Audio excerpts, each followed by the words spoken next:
Hey guys, welcome to BP The Bible Perspective. Mitt Romney became the first senator to vote for removal of a U.S. president. But why are evangelicals mad at him? Now, before we get into it, please like and share these videos and subscribe to BP The Bible Perspective. And as always, you're welcome to share a comment or a question in the comment section. You know, in this whole impeachment process, and whatever side you want to fall on, my personal opinion is that the Democrats, again, underplayed their hand. And yes, they come off as desperate, wanting to impeach this president for just simply breathing. But the other side of this is, did President Trump give reasons? In other words, if I say I don't like you and I'm going to do everything I can to destroy you, yes, that gives me motive for even questionable actions. However, if you then go and do something that warrants my coming after you, it changes the game. For example, I could say that the police are corrupt and that they're racist and that they're whatever. But if I speed, I've given them a reason to pull me over. If I rob a bank, I've given them a reason, to arrest me. And so we go back to the idea of Donald Trump. Did he give reason? And that becomes the question. Did he give them reason for impeachment? And becomes the question. Donald Trump has shown disdain, reckless, and just ill respect to our system. My question is, why are evangelicals mad at Mitt Romney when he voted to impeach?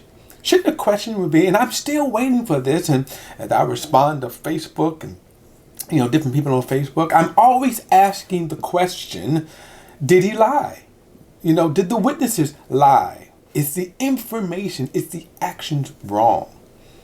Now, whether or not if what Donald Trump, what he did, rises to the level of impeachment, that's for the experts to have. In other words, constitutional scholars, which I'm not, and which most people who comment on are not.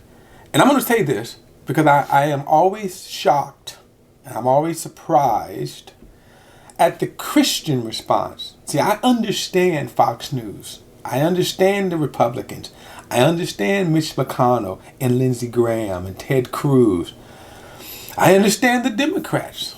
The Democrats, I understand them. What always baffles me is Christians.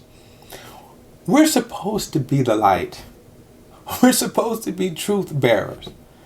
And here's the thing, if Christians ever wake up to the fact that Donald Trump needs them more than they think they need him, couldn't they use that 85% of the vote that he enjoys from them, support couldn't they use that to make him act better?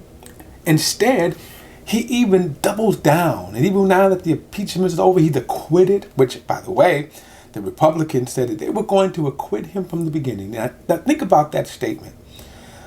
Here's the thing: when I said I'm going to come back to this question, why are the evangelicals mad at Mitt Romney?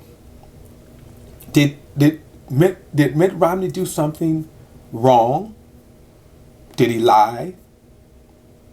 And it's amazing to me that there's a recall effort in Utah that they want to recall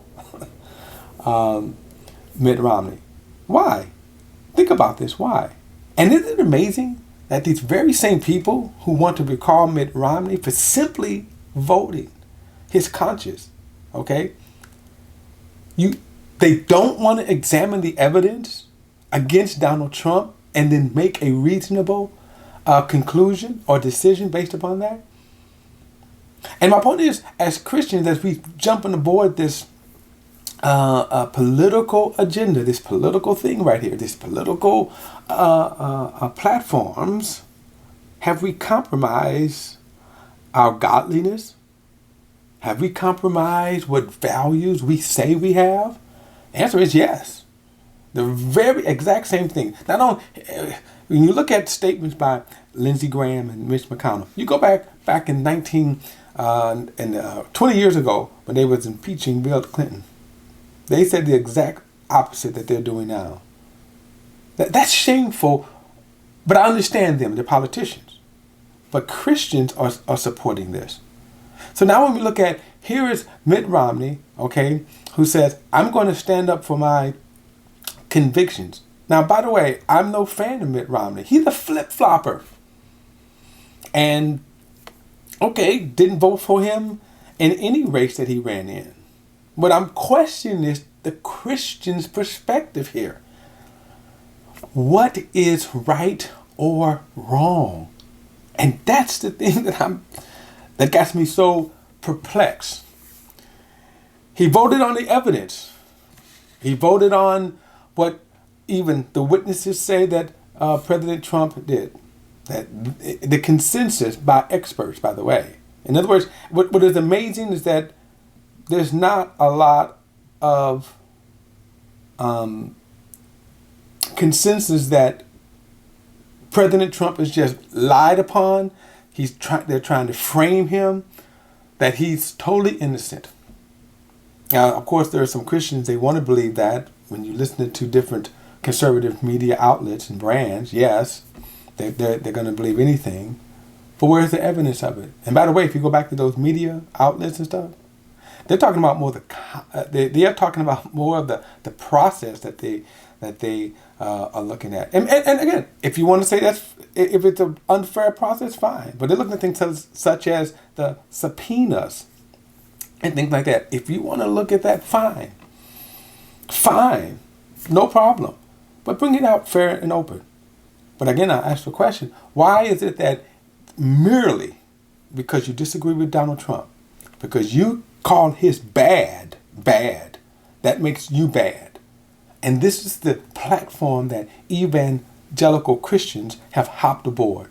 That merely just to disagree with Trump, without even saying, is his actions bad? The man asked a foreign country to investigate his political opponent. Is that bad or is that good? It's very simple. Now, again, I think the Democrats are underplayed. I think they've fired the guns with blanks. But at the same time, by this impeachment process, guess what we know? And we are continually to know about this president. And how can we as Christians then say, this man is good?